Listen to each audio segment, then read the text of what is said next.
What's up, Vinyl Maniacs, and welcome back to the channel for the first episode of 2024. Now, 2024 marks the 6th year of existence of this channel, or at least of the Instagram account which is linked to this channel, and my god, I would have never thought this channel could last that long, so I'm gonna take the chance to thank each and every one of you guys who've been supporting me throughout the years. Really speechless for your attention and support. Just thanks all the way through.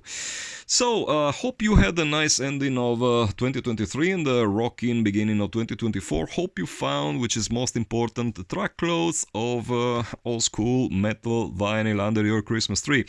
Where do we start from? Now we start from where we left off in 2023, I guess. That's the clearance of my vinyl collection. Yes, as you probably know, I've been selling my entire black metal collection for like the past 4 or 5 months.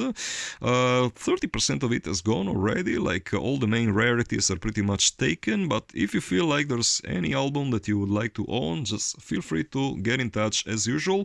At the end of this video I will remind you how to get in touch with me.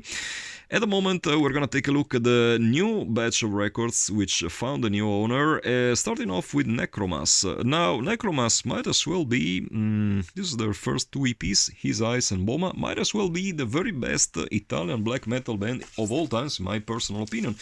Now I'm fairly sure that Mortuary Drape fanboys will disagree with me, but my opinion is better, I know better, and so shut the bloody fuck up. No, I'm just kidding of course, but yeah. Believe me guys, I mean, if you're not familiar with this band, just give them a try, because they were really in a league of their own, absolutely on fire on their first LP, Mysteria Mystica Zotiriana, which came out in 1994 on the well-known Greek rip-off label Unisound Recordings. The original edition might be extremely hard to find, but there is a reissue that came out on Funeral Industries that should be still readily available. These are the first 2 EPs the album, the band recorded, both with this Chris Moyen artwork. Incredibly enough, Moyen didn't draw goat-headed demons or slaughtering Jesus. Somehow, really unbelievable. The music, really great, very inspired. Traditional old-school black metal, not Norse core sounding at all. They really had their own personal vision of the genre back then, which made it sound very original, and very underrated band. I think that at least the first 2 EPs and the debut LP, some of the most underrated releases in the history of European black metal. The releases that followed, not so much. I believe that the band got back together some years ago and released a fairly non-impressive album, but yeah, the early stuff, just try to find it. Wish there was some label around that had the dignity to release these 2 EPs you're now seeing next to some demo tape or whatever. They would definitely deserve to be on a standalone release, so great all-around band. Just give them a try if you can find them. MALIGN. Now, MALIGN is, of course, you will know them. They're part of this orthodox Swedish black metal thing, which was pioneered by their peers at Watain. Speaking of which, I believe that the relationship between the 2 bands is pretty close. I for sure remember that Watain covered Fireborn, which is the song this EP is, the EP is named after, and they did play it during their tour with the Dissection back in 2004. I remember attending one of the gigs, and I do remember this song being performed. 300 copies, year release 1998, Shadow Records.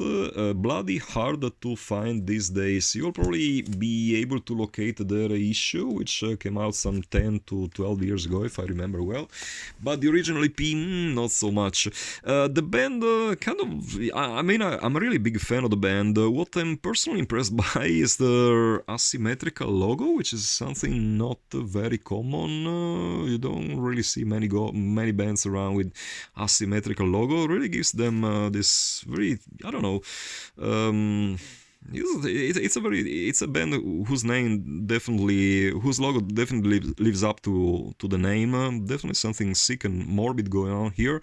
The music itself absolutely brilliant. Also in the Divine Facing 10 inches EP, which came out on End of Life Productions in the mid 2000s. Absolutely great music. What I like about this band is that most of their music is built upon strong guitar riffs, not so much blast beat going around with them, which is, I'm not a big fan of blast beats. I've been saying this for a while. So yeah, great all-around band. I think that these two releases were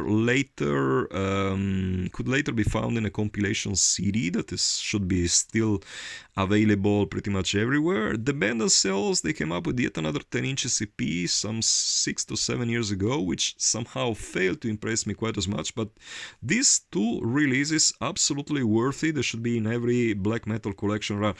I'm not a big fan of the 10 inches EP format. I think I mentioned it before in some previous video. It's a format that just doesn't make any sense to me. I'm an old school guy. I mean, I like my records to be recorded on proper 12 inches EP format. The 10 inches EP is something that I haven't really decided if I completely hate or I really don't know. It's just very hard to store on the shelves. Very weird, but the music absolutely slays, and that's what matters at the end of the day. Next up, Impaled Nazarene, Latex Skull. Now, this album came out in 1996. Those were the years when Osmos Productions actually paid attention and the vinyl manufacturing. They were very they were releasing always very professional looking products, and this is obviously no exception. A gatefold cover printed on glossy cardboard. Thanks for that. That's an obsession of mine. Musically speaking, this is what I would consider a transition album. Like, the band was kind of experimenting with this, this is where they started introducing the punkish, motorheadish elements in their music. They started off, as as a sort of a schizophrenic, mad mixture between old school black metal and grindcore. This is where the album where they started, going full ahead punk. I do like several songs of this LP, but as a whole, I don't know, I tend to prefer the following Rapture and Nihil much better. But yeah, in hindsight, if you're a fan of the band, you definitely want to have this LP in your collection. Pretty solid album, I would say. Yep. With Impaled Nazarene, it's basically you get what you... I mean, it's really hard to go wrong with Impaled Nazarene because pretty much every album sounds the same. So yeah, why not? Next up, SEXTRASH, Sexual Carnage. Now, I'm not gonna show you the front cover artwork because, as you know, YouTube is no friends of nudity, and the front cover artwork includes some nudity, so better not risk of getting my video taken down by the powers that be. What to say about this record that haven't been said before? I mean, impossible, really. This is one of the classics in the history of black/death/thrash/whatever Brazilian death metal. Obviously rooted in the tradition of Sarcophago, not surprisingly so, since the drummer is the same, the riffing is also pretty similar. I had a chance to talk about Cogumelo Records pressings in the last few episodes already. I mean, I said already something about the condition. They used to press their LPs in very cheap cardboard. You can tell that this is very easy to bend. It's very thin.